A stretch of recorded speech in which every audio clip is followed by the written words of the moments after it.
మిర్యాలగూడ పట్టణ ప్రభుత్వ ఆసుపత్రి, ప్రభుత్వ school, municipality, national highway, accident zonal points, market yard ని ఆకస్మికంగా తనిఖీ చేశారు ఎమ్మెల్యే బత్తుల లక్ష్మారెడ్డి. గత 10 సంవత్సరాల కాలంలో బీఆర్ఎస్ నాయకులు అన్ని వ్యవస్థల్ని తమ గుప్పెట్లో పెట్టుకుని భ్రష్టు పట్టించి ప్రజలను చాలా ఇబ్బంది కలిగించిన వైనం అందరికీ తెలిసిందే. కాంగ్రెస్ పార్టీ ప్రజాపాలనలో అన్ని వ్యవస్థలు ప్రజలకు అందుబాటులో ఉండేలా ఎమ్మెల్యే బత్తుల లక్ష్మారెడ్డి చేస్తున్న అసాధారణ కృషి, పట్టుదల అభినందనీయం.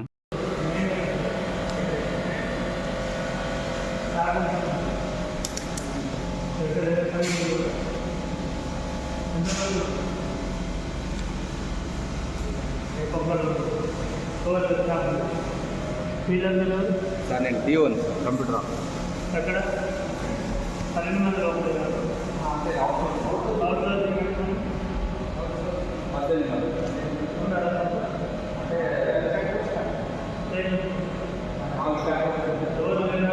మరిన్ని అప్డేట్స్ కోసం మా ఛానల్ని సబ్స్క్రైబ్ చేయండి.